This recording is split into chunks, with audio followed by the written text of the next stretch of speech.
Wherever you're joining me, I hope you're doing well. Welcome to India Tech Report, a platform dedicated to chronicling and supporting the growth of India's deep tech and climate tech ecosystems, with the occasional segue into other areas of tech entrepreneurship. I'm Hari Arakli, and this is the Daily Brief. And it's time for another episode of The Climate on Monday. So let's get started. A recent rollback of sulfur dioxide emissions standards by the Government of India is being viewed as a setback for the country's progress on clean air, undermining efforts to tackle pollution-related health and economic impacts, according to several media reports. The changes were made by the government in a notification on July 11th, which now exempts as many as 80% of all thermal power plants in the country from installing technologies such as flue gas desulfurization and scrubbers, according to the reports. The government has defended its decision, stating it was based on scientific tests, including those from IIT Delhi and the Central Pollution Control Board, and extensive stakeholder consultations. In sub-Saharan Africa, meanwhile, nations are off track to meet the UN's 2030 clean cooking goal, with universal access realistically delayed to 2040 due to funding and population challenges, the International Energy Agency projects, according to Climate Change News. Only a small share of countries are set to provide clean cooking to all by 2050, underscoring the need for significantly increased investment and coordinated efforts. Meanwhile, the EU and China have released a joint statement renewing their commitment to climate action and green trade, Climate Change News reports. Despite global tensions and the US stepping back from international climate talks, both parties pledge deeper collaboration, aiming for more ambitious nationally determined contributions before the COP30 conference, which is planned to be held in Brazil in November.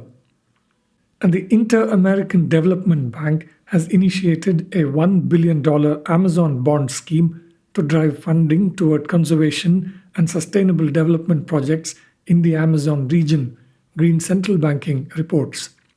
The aim is to mobilize global investors for advancing critical climate and biodiversity goals in the region.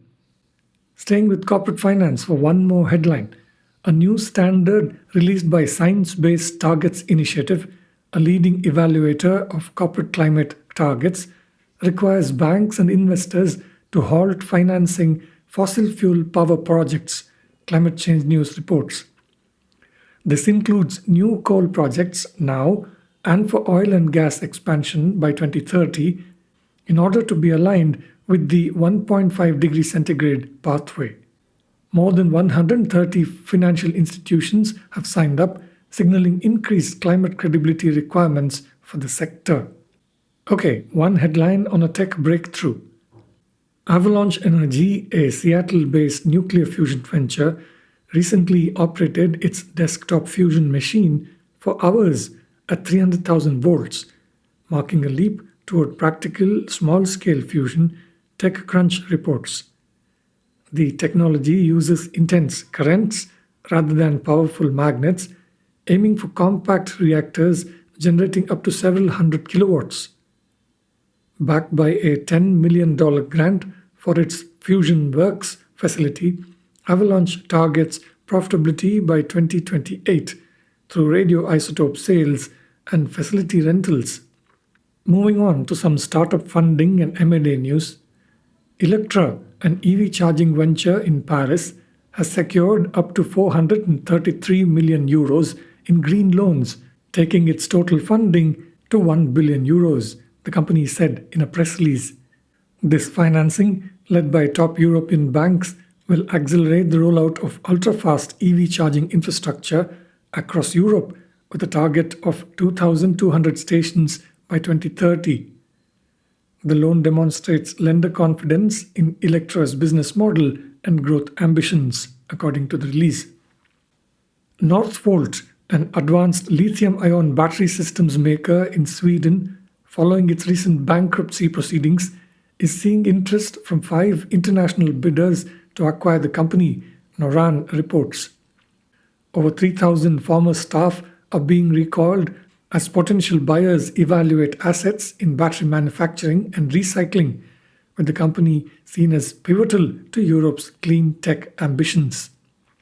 MakerSite, an AI-based supply chain tracking software provider in Stuttgart, Germany, has closed a 60 million euro Series B round to scale its AI-driven product lifecycle platform, the company said in a press release. The funding will expand platform capabilities, deepen technology partnerships, and support global manufacturer clients in making supply chains safer, greener, and more efficient with rapid adoption among top brands, according to the company's release.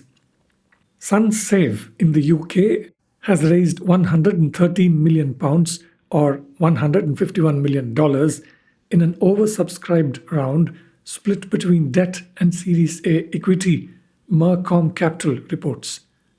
The funds will fuel the rollout of their subscription-based solar and battery solutions, aiming to make clean home energy affordable without upfront costs for customers across England and Wales. In today's last headline, Energy Dome, a carbon dioxide battery tech venture in Milan, Italy, has teamed up with Google to advance low-carbon energy storage, focusing on scalable, cost-effective solutions, Renewable Energy magazine reports. The collaboration aims to support renewable grid integration and help meet Google's future clean energy and decarbonization targets. That's it for today. You can find links to all the headlines in the show notes wherever you get your podcasts. For in-depth conversations with entrepreneurs, investors, industry leaders, and other stakeholders building India's deep tech and climate tech ecosystems, please listen to my India Tech Report in Conversation podcast. To support my work, please subscribe to my free newsletter, India Tech Report, if you'd like to get all these in one place. I'm Hari Arakali. Thank you for listening.